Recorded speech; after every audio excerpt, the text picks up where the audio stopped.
ವಿದ್ಯಾರ್ಥಿಗಳೇ, ನಿಮಗೆಲ್ಲರಿಗೂ ನಮಸ್ಕಾರ. ನಾನು ಇವತ್ತಿನ ತರಗತಿಯಲ್ಲಿ ನಿಮ್ಮೊಂದಿಗೆ ಚರ್ಚಿಸುತ್ತಿರುವಂಥ ವಿಷಯ ಬ್ರಿಟನ್ನ ಪ್ರಧಾನಮಂತ್ರಿ. ಈ ಬ್ರಿಟನ್ನ ಪ್ರಧಾನಮಂತ್ರಿಯ ಅಧ್ಯಾಯವು ಕರ್ನಾಟಕ ವಿಶ್ವವಿದ್ಯಾನಿಲಯದ ವ್ಯಾಪ್ತಿಗೊಳಪಡುತ್ತಿರುವಂತಹ BA ಸೆಕೆಂಡ್ BAಯ 4ನೇ ಸೆಮಿಸ್ಟರ್ನ ರಾಜ್ಯಶಾಸ್ತ್ರದ ವಿದ್ಯಾರ್ಥಿಗಳಿಗೆ ನಿಗದಿಪಡಿಸಿರುವಂತಹ ಪಠ್ಯಕ್ಕೆ ಅನುಗುಣವಾಗಿರುತ್ತದೆ. ಜೊತೆಗೆ ರಾಜ್ಯಶಾಸ್ತ್ರದಲ್ಲಿ ಆಸಕ್ತಿಯನ್ನು ಹೊಂದಿರುವಂತಹ ಯಾವುದೇ ವಿದ್ಯಾರ್ಥಿಗಳಿಗೂ ಕೂಡ ಇದು ಉಪಯೋಗ ಆಗುತ್ತದೆ ಎಂದು ತಿಳಿಯುತ್ತಾ ನಾನು ಇವತ್ತಿನ ತರಗತಿಯಲ್ಲಿ ಬ್ರಿಟನ್ನ ಪ್ರಧಾನಮಂತ್ರಿ ಬಗ್ಗೆ ನಿಮ್ಮೊಂದಿಗೆ ಚರ್ಚಿಸಲು ಇಚ್ಛಿಸುತ್ತೇನೆ. ಬ್ರಿಟನ್ನ ಆಡಳಿತಾತ್ಮಕ ವ್ಯವಸ್ಥೆಯಲ್ಲಿ ಅತ್ಯುನ್ನತವಾದಂಥ ಒಂದು ಸ್ಥಾನಮಾನವನ್ನು ಮತ್ತು ಅಧಿಕಾರಯುತವಾದಂತಹ ಸ್ಥಾನಮಾನವನ್ನು ಪಡೆದಿರುವಂತಹ ಒಬ್ಬ ವ್ಯಕ್ತಿ ಅಂತಂದರೆ ಅದು ಪ್ರಧಾನಮಂತ್ರಿ. ಈ ಪ್ರಧಾನಮಂತ್ರಿಯ ಹುದ್ದೆಯು ಸಾಂಪ್ರದಾಯಿಕವಾಗಿ ಬೆಳೆದು ಬಂದಿದ್ದಾಗಿ ಕೂಡ ಇದು ರಾತ್ರೋರಾತ್ರಿ ಏನು ಹುಟ್ಟಿ ಬೆಳೆದು ಬಂದಂತಹ ಒಂದು ಸೃಷ್ಟಿಯಾದಂತಹ ಒಂದು ಹುದ್ದೆ ಅಲ್ಲ. ಇದು ಆಕಸ್ಮಿಕವಾಗಿ ಬೆಳೆದು ಬಂದಂತಹ ಒಂದು ಹುದ್ದೆ. ಯಾಕೆಂದರೆ ಮೊದಲನೇ ಜಾರ್ಜ್ ಏನಿದ್ನೋ, ಮೊದಲನೇ ಜಾರ್ಜ್ನಿಗೆ ಇಂಗ್ಲೀಷ್ ಭಾಷೆ ಬರ್ತಿರಲಿಲ್ಲ. ಇದರ ಇತಿಹಾಸವನ್ನು ನೋಡಿದಾಗ, ಈ ಹುದ್ದೆಯ ಸೃಷ್ಟಿಯ ಇತಿಹಾಸವನ್ನು ನೋಡಿದಾಗ ಮೊದಲನೇ ಜಾರ್ಜ್ ಇವನಿಗೆ ಇಂಗ್ಲೀಷ್ ಭಾಷೆ ಬರ್ತಿರಲಿಲ್ಲ. ಆದ್ದರಿಂದ ಇವನೇನು ಮಾಡ್ತಿದ್ದ ಅಂತಂದರೆ ಕ್ಯಾಬಿನೆಟ್ನ ಅಧ್ಯಕ್ಷತೆಯನ್ನು ವಹಿಸುತ್ತಿರಲಿಲ್ಲ.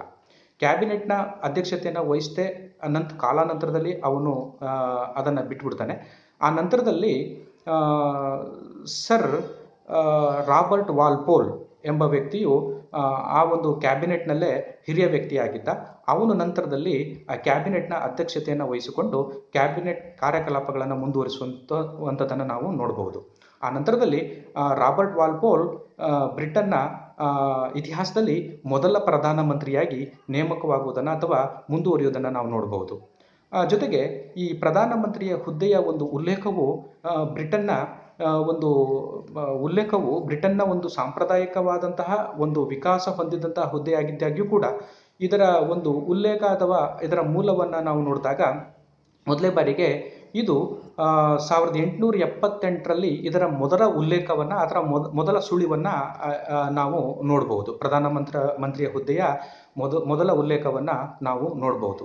ನಂತರದಲ್ಲಿ 1906ರಲ್ಲಿ ಆದಂತಹ ಒಂದು ಕಾಯ್ದೆ ಪ್ರಕಾರ ಪ್ರಧಾನಮಂತ್ರಿಯನ್ನು ಸಾಮ್ರಾಜ್ಯದ 4ನೇ ಪ್ರಮುಖ ವ್ಯಕ್ತಿ, 4ನೇ ಪ್ರಜೆ ಅಂತ ಹೇಳಿಬಿಟ್ಟು ಗುರುತಿಸಲ್ಪಡ್ತಾನೆ.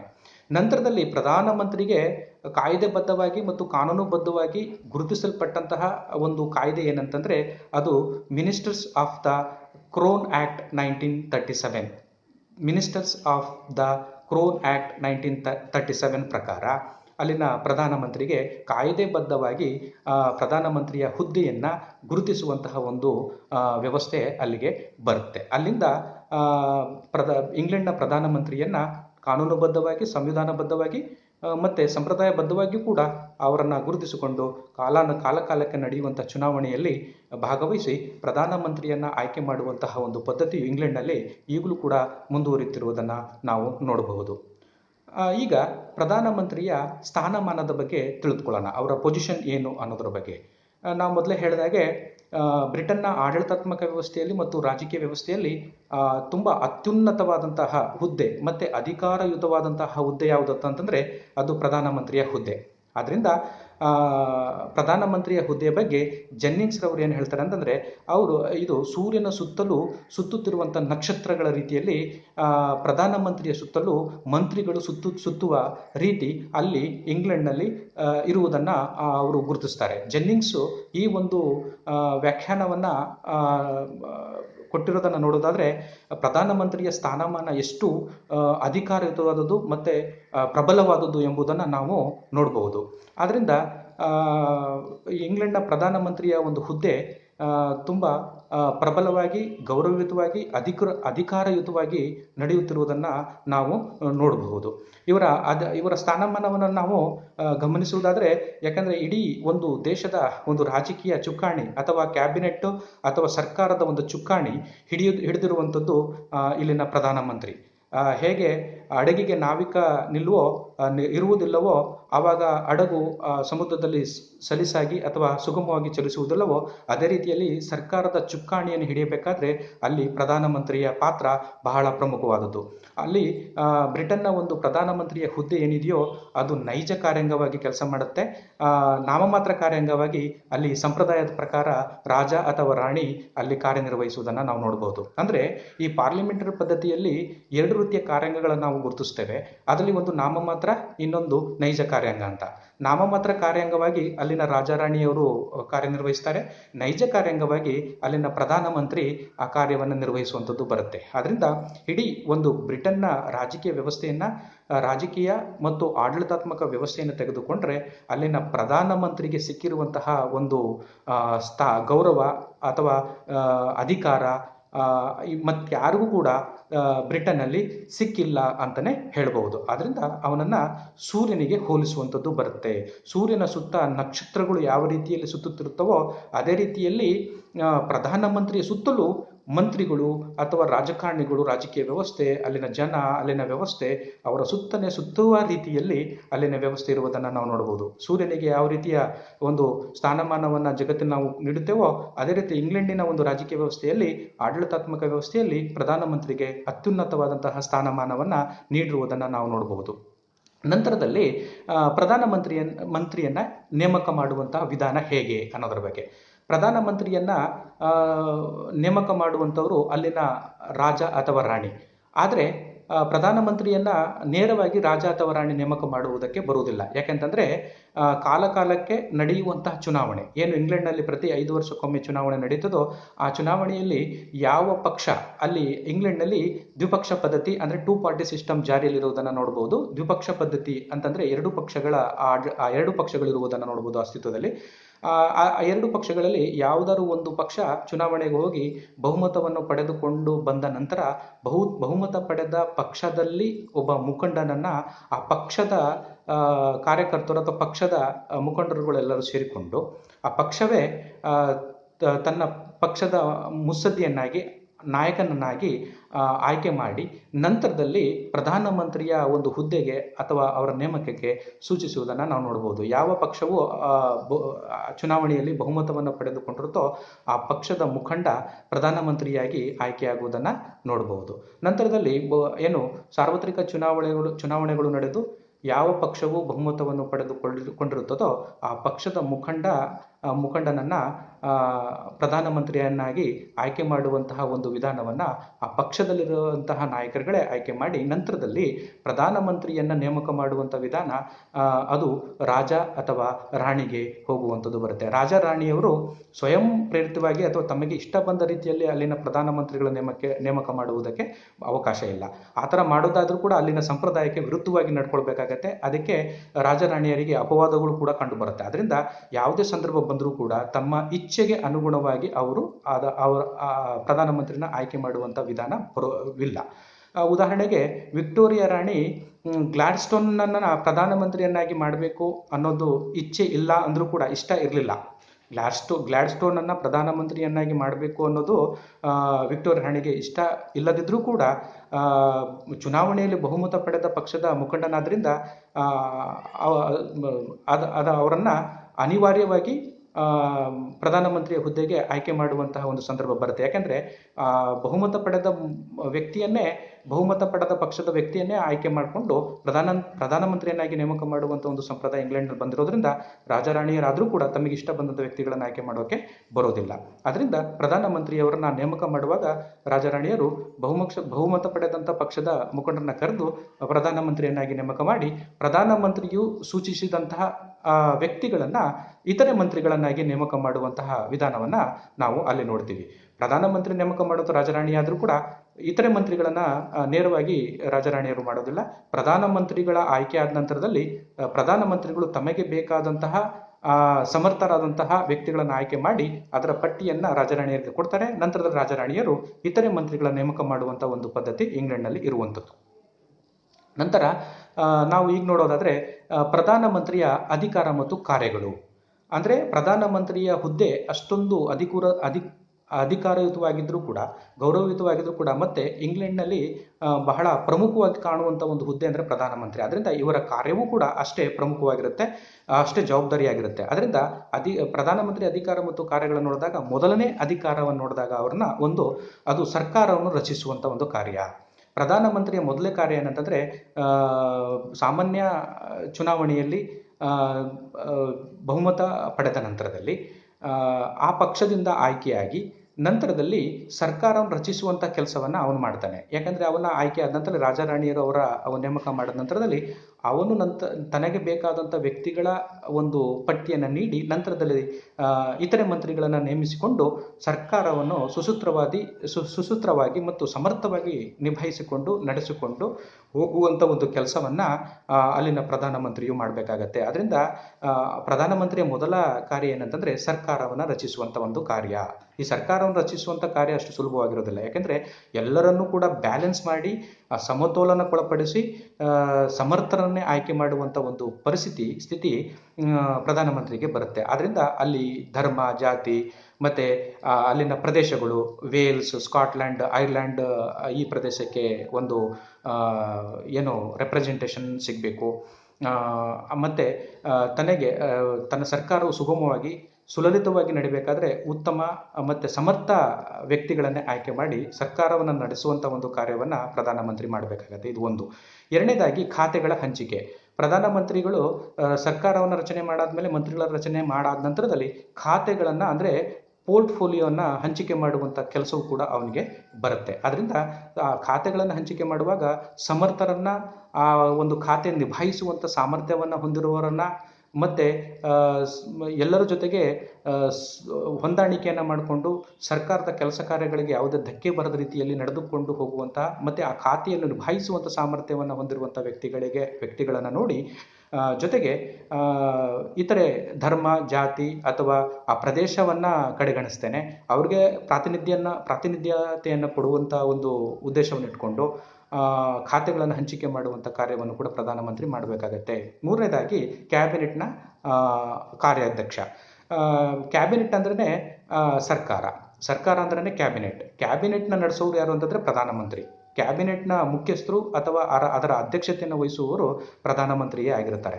ಆದ್ದರಿಂದ ಯಾವುದೇ ಕ್ಯಾಬಿನೆಟ್ನ ಒಂದು ಸಭೆ ನಡೆಯುವಾಗ ಆ ಕ್ಯಾಬಿನೆಟ್ನ ಅಧ್ಯಕ್ಷತೆಯನ್ನು ವಹಿಸುವಂತಹ ಕಾರ್ಯವು ಪ್ರಧಾನಮಂತ್ರಿಯೇ ಆಗಿರುತ್ತೆ. ಸಾಮಾನ್ಯವಾಗಿ ವಾರಕ್ಕೊಮ್ಮೆ ಕ್ಯಾಬಿನೆಟ್ ಸಭೆ ನಡೀತದೆ. ಅದರಲ್ಲಿ ಆ ಅಜೆಂಡಾವನ್ನು ಸೆಟ್ ಮಾಡುವಂಥದ್ದು ಅಂದರೆ ಆ ಕಾರ್ಯಸೂಚಿಗಳನ್ನು ಸೆಟ್ ಮಾಡುವಂಥದ್ದು ಕೂಡ ಈ ಕ್ಯಾಬಿನೆಟ್ನ ಅಧ್ಯಕ್ಷತೆಯನ್ನು ವಹಿಸುವಂಥ ಪ್ರಧಾನಮಂತ್ರಿ ಆಗುತ್ತೆ. ಯಾವ ವಿಚಾರಗಳನ್ನು ಚರ್ಚೆ ಮಾಡಬೇಕು, ಯಾವ ವಿಷಯಗಳನ್ನು ಈ ಒಂದು ಸಭೆಯಲ್ಲಿ ಚರ್ಚೆ ಮಾಡಬೇಕು ಎಂಬುದನ್ನು ಅಜೆಂಡಾ ಸೆಟ್ಟಿಂಗ್ ಮಾಡುವಂಥ ಒಂದು ಕಾರ್ಯವನ್ನು ಕೂಡ ಅಲ್ಲಿನ ಪ್ರಧಾನಮಂತ್ರಿ ಮಾಡುವಂಥದ್ದನ್ನು ನಾವು ನೋಡ್ಬೋದು. ಜೊತೆಗೆ ನಾಲ್ಕನೇದಾಗಿ ವಿವಿಧ ಇಲಾಖೆಗಳ ನಡುವೆ ಸಂಯೋಜನೆ ನಡೆಸುವ ಕಾರ್ಯ. ಅಂದರೆ ಈ ಪ್ರಧಾನಮಂತ್ರಿಗಳು ಸರ್ಕಾರ ರಚನೆ ಮಾಡಾದ್ಮೇಲೆ, ಖಾತೆಗಳನ್ನು ಹಂಚಿಕೆ ಮಾಡಾದ್ಮೇಲೆ ಸಂಯೋಜನೆ ಮಾಡುವಂಥ ಕಾರ್ಯವೂ ಕೂಡ ಇವನ ಮೇಲೆ ಇದೆ. ಯಾಕೆಂದರೆ ಎಲ್ಲ ಖಾತೆಗಳ ಸಂಯೋಜನೆಯನ್ನು ಮಾಡುವಂಥದ್ದು ಜವಾಬ್ದಾರಿ ಪ್ರಧಾನಮಂತ್ರಿಗೆ ಇರುವಂಥದ್ದು. ಯಾಕೆಂದರೆ ಯಾರಲ್ಲೂ ಕೂಡ ಕೋಆರ್ಡಿನೇಷನ್ ಚೆನ್ನಾಗಿಲ್ಲ ಅಂತಂದರೆ ಸರ್ಕಾರಕ್ಕೆ ಕೆಟ್ಟ ಹೆಸರು, ಸರಿಯಾಗಿ ಕೆಲಸ ಆಗೋದಿಲ್ಲ. ಆ ಕೆಟ್ಟ ಹೆಸರು ಬರುವಂಥದ್ದು ಕ್ಯಾಬಿನೆಟ್ನ ಮುಖ್ಯಸ್ಥ, ಸರ್ಕಾರದ ಮುಖ್ಯಸ್ಥನಾದಂಥ ಪ್ರಧಾನಮಂತ್ರಿಗೆ ಬರುವಂಥದ್ದು.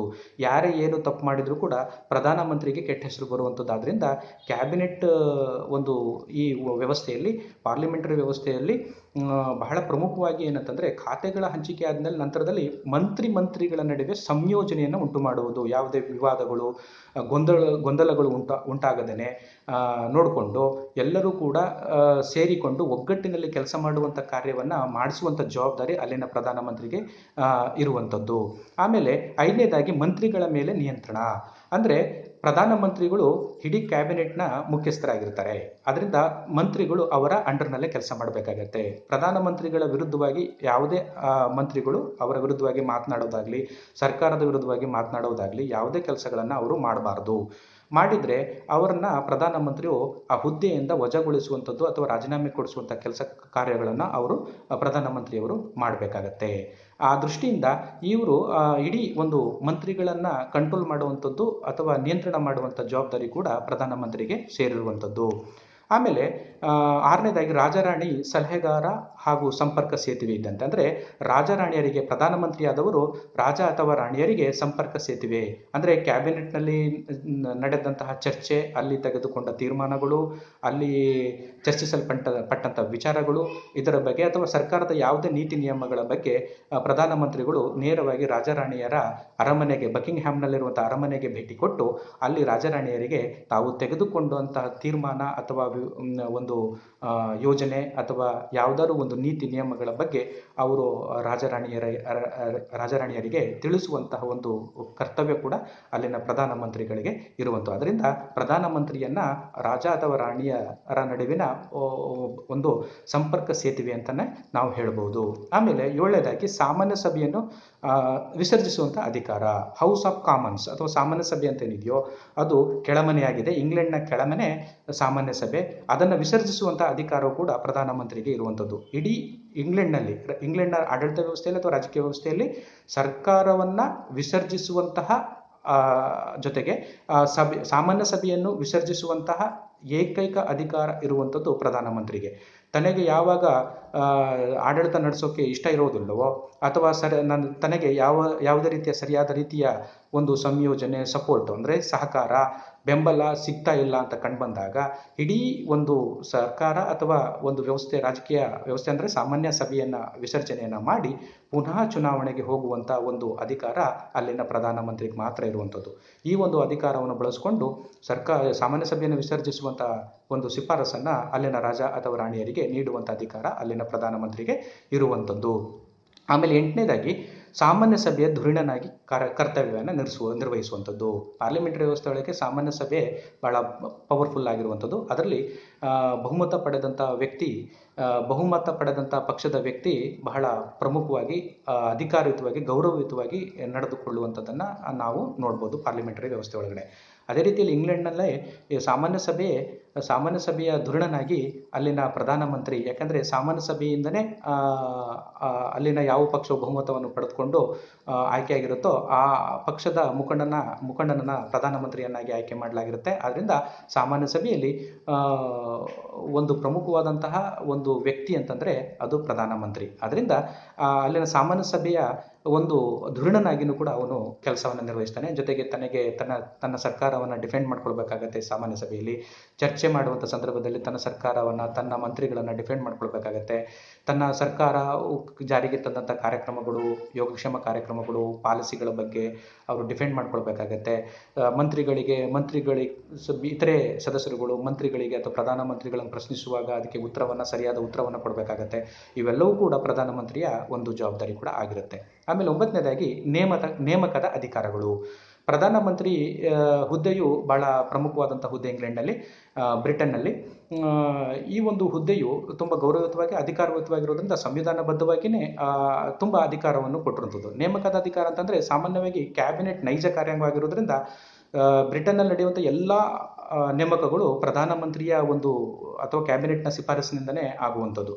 ಅಲ್ಲಿ ವಿದೇಶಾಂಗ ವ್ಯವಹಾರಕ್ಕೆ ಸಂಬಂಧಪಟ್ಟಂತೆ ರಾಯಭಾರಿಗಳನ್ನು ನೇಮಿಸುವಂಥದ್ದು, ಮತ್ತು ಇತರೆ ಪ್ರಮುಖ ಹುದ್ದೆಗಳಿಗೆ ನೇಮಿಸುವಂಥದ್ದು, ಆರ್ಮ್ಡ್ ಫೋರ್ಸಸ್ಸು ಅಂದರೆ ಏರ್ ಫೋರ್ಸು, ನೇವಿ, ಆರ್ಮಿ ಇವರ ದಂಡನಾಯಕರುಗಳನ್ನು ನೇಮಿಸುವಂಥದ್ದು, ಅಲ್ಲಿನ ನ್ಯಾಯಾಧೀಶರನ್ನು ನೇಮಕ ಮಾಡುವಂಥದ್ದು, ಇತರೆ ಯಾವುದೇ ಪ್ರಮುಖ ಸಂಘ ಸಂಸ್ಥೆಗಳಿಗೆ ನೇಮಕ ಮಾಡುವಂತಹ ಎಲ್ಲ ಒಂದು ಅಧಿಕಾರವು ಅಲ್ಲಿನ ಪ್ರಧಾನಮಂತ್ರಿ ಮತ್ತು ಕ್ಯಾಬಿನೆಟ್ಗೆ ಸಿಕ್ಕಿರುವಂಥದ್ದು. ಈ ಕ್ಯಾಬಿನೆಟ್ನ ಶಿಫಾರಸಿನ ಮೇಲೇ ಅಲ್ಲಿನ ರಾಜ ಅಥವಾ ರಾಣಿ ಆ ಒಂದು ಹುದ್ದೆಗೆ ಅಧಿಕಾರಿಗಳನ್ನು ನೇಮಿಸುವಂತಹ ಒಂದು ಅಧಿಕಾರ ಅಲ್ಲಿಗೆ ಇರೋದಂತ. ಅದರಿಂದ ಬ್ರಿಟನ್ನಲ್ಲಿ ಯಾವುದೇ ಒಂದು ಪ್ರಮುಖ ಹುದ್ದೆಗಳಿಗೆ ನೇಮಕವನ್ನು ಮಾಡುವಾಗ ಅಲ್ಲಿನ ಪ್ರಧಾನಮಂತ್ರಿಯೇ ಬಹಳ ಪ್ರಮುಖವಾದಂಥ ಪಾತ್ರವನ್ನು ವಹಿಸುವಂಥದ್ದು ಬರುತ್ತೆ. ಆಮೇಲೆ ಬಿರುದು ಬಾವಲಿಗಳನ್ನು ನೀಡುವ ಅಧಿಕಾರ.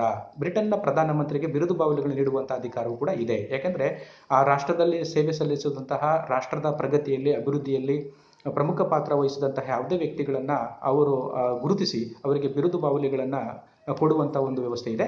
ಅಲ್ಲಿನ ರಾಜರಾಣಿ ಅದರ ವಿತರಣೆ ಮಾಡಿದ್ದಾಗಲೂ ಕೂಡ ಪ್ರಧಾನಮಂತ್ರಿ ಮತ್ತು ಕ್ಯಾಬಿನೆಟ್ಟು ಯಾವ ವ್ಯಕ್ತಿಗಳಿಗೆ ಬಿರುದು ಬಾವಲಿಗಳನ್ನು ನೀಡಬೇಕು ಅನ್ನೋದು ತೀರ್ಮಾನವನ್ನು ಮಾಡ್ತಾರೋ ಆ ತೀರ್ಮಾನದ ಆಧಾರದ ಮೇಲೆ ಅಲ್ಲಿನ ರಾಜರಾಣಿಯರಿಗೆ ಬಿರುದು ಬಾವಲಿಗಳನ್ನು ನೀಡುವಂಥ ಒಂದು ಅಧಿಕಾರವು ಲಭಿಸಿರುವಂಥದ್ದು. ಅದರಿಂದ ಪ್ರಧಾನಮಂತ್ರಿಯೇ ಯಾರಿಗೆ ಕೊಡಬೇಕು ಎಂಬುದನ್ನು ತೀರ್ಮಾನವನ್ನು ಮಾಡಿ ನಂತರದಲ್ಲಿ ರಾಜರಾಣಿಯರಿಗೆ ತಿಳಿಸುವಂಥದ್ದು ಬರುತ್ತೆ. ನಂತರದಲ್ಲಿ ಪಕ್ಷದ ಧುರೀಣನಾಗಿ ಪ್ರಧಾನಮಂತ್ರಿ ಅಂತಂದ್ರೇ ಯಾವುದೇ ಪಕ್ಷದ ಒಬ್ಬ ಪ್ರಮುಖ ನಾಯಕ. ಆದ್ದರಿಂದನೇ ಬಹುಮತ ಪಡೆದ ಪಕ್ಷ ತನ್ನ ನಾಯಕನ ಆಯ್ಕೆ ಮಾಡಿ ಪ್ರಧಾನಮಂತ್ರಿಯನ್ನಾಗಿ ಮಾಡಿಕೊಳ್ಳುತ್ತೆ. ಆದ್ದರಿಂದ ಪಕ್ಷಕ್ಕೆ ಪ್ರಧಾನಮಂತ್ರಿಯಿಂದ ಬಲ ಸಿಗುತ್ತೆ ಮತ್ತು ಪಕ್ಷದಿಂದ ಪ್ರಧಾನಮಂತ್ರಿಗೆ ಬಲ ಸಿಗುವಂಥದ್ದು. ಆದ್ದರಿಂದ ಯಾವುದೇ ಪಕ್ಷ ಆ ದೇಶದಲ್ಲಿ ಯಾವುದೇ ಪಕ್ಷವು ಆ ದ್ವಿಪಕ್ಷ ಪದ್ಧತಿ ಇದೆ, ಆ ಯಾವುದೇ ಪಕ್ಷವು ಅಧಿಕಾರಕ್ಕೆ ಬಂದರೂ ಕೂಡ ಆ ಪಕ್ಷ ಶೈನ್ ಆಗಬೇಕು ಅಂದರೆ ಅದು ಅಲ್ಲಿನ ಪ್ರಧಾನಮಂತ್ರಿಯ ಒಂದು ವರ್ಚಸ್ಸು ಅಥವಾ ಆ ವ್ಯಕ್ತಿಯ ವ್ಯಕ್ತಿತ್ವವನ್ನು ಅವಲಂಬಿಸಿರುವಂಥದ್ದು. ಉತ್ತಮ ಬಲಯುತವಾದಂತಹ ಪ್ರಧಾನಮಂತ್ರಿಯಾಗಿದ್ದರೆ ಪಕ್ಷವು ಕೂಡ ಬಲಯುತವಾಗಿ ಬೆಳೀತಿದೆ. ಪಕ್ಷವು ಬಲಯುತವಾಗಿ ನಂತರದಲ್ಲಿ ಅಲ್ಲಿ ಬರುವಂತಹ ಪ್ರಧಾನಮಂತ್ರಿ ಹುದ್ದೆಗೆ ಆಯ್ಕೆಯಾಗಿ ಬರುವಂಥ ವ್ಯಕ್ತಿಯು ಕೂಡ ಪ್ರಬಲವಾಗಿರ್ತಾನೆ. ಅದರಿಂದ ಅವನು ಪಕ್ಷದ ಮುಖಂಡನಾಗಿಯೂ ಕೂಡ ಅವನು ಮಾರ್ಗದರ್ಶನ ನೀಡುವಂಥದ್ದು, ಚುನಾವಣೆಯಲ್ಲಿ ಭಾಗವಹಿಸುವಂಥದ್ದು, ಚುನಾವಣೆಗೆ ಪಕ್ಷವನ್ನು ಕೊಂಡೊಯ್ಯುವಂಥದ್ದು, ಬಲಪಡಿಸುವಂಥದ್ದು, ಚುನಾವಣೆಯಲ್ಲಿ ನಿಂತು ಅಧಿಕಾರವನ್ನು ಪಡೆದುಕೊಳ್ಳುವಂಥದ್ದು, ಇವೆಲ್ಲವೂ ಕೂಡ ಅಲ್ಲಿನ ಪ್ರಧಾನಮಂತ್ರಿಗೆ ಇರುವಂಥ ಒಂದು ಅವಕಾಶ. ಆದ್ದರಿಂದ ಪಕ್ಷದ ಧುರೀಣನಾಗಿ ಇವನು ಪ್ರಧಾನಮಂತ್ರಿ ಕೆಲಸ ನಿರ್ವಹಿಸುವಂತ ಬರುತ್ತೆ. ಆಮೇಲೆ ಮೇಲ್ವಿಚಾರಣಾ ಕಾರ್ಯಗಳು ಅಂತಂದರೆ ತನಗೆ ಸರ್ಕಾರದ ಮುಖ್ಯಸ್ಥನಾಗಿರೋದ್ರಿಂದ, ಕ್ಯಾಬಿನೆಟ್ನ ಮುಖ್ಯಸ್ಥರಾಗಿರೋದ್ರಿಂದ ಇವನು ಎಲ್ಲ ರೀತಿಯ ಒಂದು ಮೇಲ್ವಿಚಾರಣಾ ಕಾರ್ಯಗಳನ್ನು ಮಾಡ್ಕೊಳ್ಬೇಕಾಗುತ್ತೆ. ಯಾವ ಇಲಾಖೆಗಳು ಒಳ್ಳೆಯ ಕೆಲಸಗಳನ್ನು ಮಾಡ್ತಾ ಇದ್ದಾವೆ, ಯಾವ ಇಲಾಖೆಗಳು ಕೆಲಸವನ್ನು ಮಾಡ್ತಾ ಇಲ್ಲ, ಯಾವ ಮಂತ್ರಿಗಳು ಒಳ್ಳೆಯ ಕೆಲಸಗಳನ್ನು ಮಾಡ್ತಾ ಇದ್ದಾರೆ ಅಥವಾ ಇಲ್ಲ ಅನ್ನೋದರ ಬಗ್ಗೆ ಮೇಲ್ವಿಚಾರಣೆಯನ್ನು ಮಾಡಿ ಸಂಯೋಜನೆಯನ್ನು ಮಾಡಿ ಉತ್ತಮ ರೀತಿಯಲ್ಲಿ ಕೆಲಸವನ್ನು ನಿರ್ವಹಿಸುವಂಥ ಕಾರ್ಯವನ್ನು ಅಲ್ಲಿನ ಪ್ರಧಾನಮಂತ್ರಿಗಳು ಮಾಡಬೇಕಾಗತ್ತೆ. ಈ ಒಂದು ಮೇಲ್ವಿಚಾರಣಾ ಕಾರ್ಯವನ್ನು ಕೂಡ ಅಲ್ಲಿನ ಪ್ರಧಾನಿ ಮಾಡುವಂಥದ್ದು ಬರುತ್ತೆ. ಆಮೇಲೆ ಕೊನೆಯದಾಗಿ ಇತರ ಅಧಿಕಾರಗಳು. ಇಂಗ್ಲೆಂಡ್ನ ಪ್ರಧಾನಮಂತ್ರಿ ಮೇಲ್ಕಂಡಂತಹ ಹಲವಾರು ಅಧಿಕಾರ ಮತ್ತು ಕಾರ್ಯಗಳನ್ನು ಮಾಡಿದ್ದಾಗ ಇತರೆ ಕಾರ್ಯಗಳನ್ನು ಮಾಡುವಂಥ ಒಂದು ಅವಕಾಶವೂ ಕೂಡ ಮಿಕ್ಕಿದಂಥ ಅಧಿಕಾರಗಳನ್ನು ಚಲಾಯಿಸುವಂಥ ಅಧಿಕಾರವನ್ನು ಕೂಡ ಅಲ್ಲಿನ ಪ್ರಧಾನಮಂತ್ರಿ ಪಡೆದಿರುವಂಥದ್ದು. ಯಾಕಂದರೆ ವಿದೇಶದಿಂದ ಬರುವಂತಹ ರಾಯಭಾರಿಗಳನ್ನು ಗೌರವಿಸುವಂಥದ್ದು, ಆಹ್ವಾನಿಸುವಂಥದ್ದು, ಬೇರೆ ಬೇರೆ ದೇಶಗಳಿಗೆ ಭೇಟಿ ನೀಡುವಂಥದ್ದು, ಬೇರೆ ಬೇರೆ ದೇಶಗಳ ಪ್ರಮುಖ ಸಭೆ ಸಮಾರಂಭಗಳಲ್ಲಿ ಭಾಗವಹಿಸುವಂಥದ್ದು, ಅಲ್ಲಿನ ಬೇರೆ ರಾಷ್ಟ್ರಗಳ ಒಂದು ರಾಷ್ಟ್ರದ ಮುಖ್ಯಸ್ಥರು ಅಥವಾ ಸರ್ಕಾರದ ಮುಖ್ಯಸ್ಥರು ತನ್ನ ದೇಶಕ್ಕೆ ಬಂದಾಗ ಅವರನ್ನು ಬರಮಾಡಿಕೊಳ್ಳುವಂಥದ್ದು, ಯುದ್ಧ ಘೋಷಣೆ ಮಾಡುವಂಥ ಸಂದರ್ಭ ಬಂದಾಗ ಯುದ್ಧವನ್ನು ಘೋಷಣೆ ಮಾಡುವಂತಹ ಒಂದು ತೀರ್ಮಾನವನ್ನು ತೆಗೆದುಕೊಳ್ಳುವಂಥದ್ದು, ಇವೆಲ್ಲವೂ ಕೂಡ ಪ್ರಧಾನಮಂತ್ರಿಗೆ ಅಲ್ಲಿನ ಸಂವಿಧಾನವು, ಅಲ್ಲಿನ ಸಂಪ್ರದಾಯವು ನೀಡಿರುವಂಥ ಒಂದು ಅವಕಾಶವಾಗಿರುತ್ತೆ. ಆದ್ದರಿಂದ ಬ್ರಿಟನ್ನ ಪ್ರಧಾನಮಂತ್ರಿಯ ಹುದ್ದೆ ಬ್ರಿಟನ್ನ ಆಡಳಿತ ವ್ಯವಸ್ಥೆಯಲ್ಲೇ, ರಾಜಕೀಯ ವ್ಯವಸ್ಥೆಯಲ್ಲೇ ಅತ್ಯುನ್ನತವಾದಂತಹ ಅಧಿಕಾರಯುತವಾಗಿ ನೀಡಿರುವಂಥ ಒಂದು ಹುದ್ದೆಯಾಗಿದೆ. ಇದು ಸಂಪ್ರದಾಯಬದ್ಧವಾಗಿ ಬೆಳೆದು ಬಂದಿದ್ದಾಗಿಯೂ ಕೂಡ ಅದು ವಿಕಾಸ ಹೊಂದುತ್ತಾ ನಂತರದಲ್ಲಿ ಒಂದು ಬಲಯುತವಾದಂತಹ, ಒಂದು ಶಕ್ತಿಯುತವಾದಂತಹ, ಒಂದು ಗೌರವಯುತವಾದಂಥ ಒಂದು ಹುದ್ದೆಯನ್ನು ಸೃಷ್ಟಿ ಮಾಡಿರುವಂತಹ ಒಂದು ಏಕೈಕ ವ್ಯವಸ್ಥೆ ಅಂದರೆ ಅದು ಬ್ರಿಟನ್ನ ರಾಜಕೀಯ ವ್ಯವಸ್ಥೆ. ಅದ ನಂತರದಲ್ಲೇ ಪಾರ್ಲಿಮೆಂಟರಿ ಸಿಸ್ಟಮನ್ನು ಜಗತ್ತಿನಲ್ಲಿ ಇತರೆ ರಾಷ್ಟ್ರಗಳು ಅಳವಡಿಸಿಕೊಂಡಿರುವಂಥದ್ದು ಒಂದು ಅವಕಾಶವು ಬ್ರಿಟನ್ನ ಒಂದು ಪಾರ್ಲಿಮೆಂಟರಿ ಸಿಸ್ಟಮು ಮತ್ತು ಅಲ್ಲಿನ ಕ್ಯಾಬಿನೆಟ್ ಪದ್ಧತಿ ಮತ್ತು ಪ್ರಧಾನಮಂತ್ರಿನ ಆಯ್ಕೆ ಮಾಡುವಂಥ ಒಂದು ವ್ಯವಸ್ಥೆ ಪದ್ಧತಿ ಏನಿತ್ತು ಅದನ್ನೇ ಎರವಲು ಪಡೆದುಕೊಂಡು ಇತರ ರಾಷ್ಟ್ರಗಳು ಕೂಡ ಅದನ್ನು ಜಾರಿಗೆ ತಂದಿರುವಂಥದ್ದನ್ನು ನಾವು ನೋಡಬಹುದು. ಆದ್ದರಿಂದ ಬ್ರಿಟನ್ನ ಪ್ರಧಾನಮಂತ್ರಿ ಅಲ್ಲಿನ ರಾಜಕೀಯ ವ್ಯವಸ್ಥೆಯ, ಅಲ್ಲಿನ ಆಡಳಿತ ವ್ಯವಸ್ಥೆಯ ಪ್ರಮುಖ ವ್ಯಕ್ತಿ, ಪ್ರಮುಖ ಸ್ಥಾನಮಾನವನ್ನು ಅಲಂಕರಿಸಿರುವಂಥ ವ್ಯಕ್ತಿ, ಅಧಿಕಾರಯುತವಾಗಿ ಆ ಹುದ್ದೆಯನ್ನು ಪಡೆದಿರುವಂಥ ವ್ಯಕ್ತಿ ಅಂತ ಹೇಳಿ ನಾವು ಕರಿಬೋದು. ಇಲ್ಲಿವರೆಗೆ ನಾವು ಬ್ರಿಟನ್ನ ಪ್ರಧಾನಮಂತ್ರಿ ಅಧಿಕಾರ ಮತ್ತು ಕಾರ್ಯಗಳು, ಅವರ ಸ್ಥಾನಮಾನ, ಅವರ ನೇಮಕ, ಇತರೆ ವಿಚಾರಗಳ ಬಗ್ಗೆ ನಾವು ಇಲ್ಲಿವರೆಗೆ ಚರ್ಚೆ ಮಾಡಿದ್ವಿ. ಇನ್ನು ಮುಂದಿನ ತರಗತಿಯಲ್ಲಿ ಮತ್ತೊಂದು ವಿಷಯದೊಂದಿಗೆ ನಿಮ್ಮೊಂದಿಗೆ ನಾನು ಬರ್ತೇನೆ. ಅಲ್ಲಿವರೆಗೆ ಎಲ್ಲರಿಗೂ ಕೂಡ ಮತ್ತೊಮ್ಮೆ ಧನ್ಯವಾದಗಳು. ನಮಸ್ಕಾರ.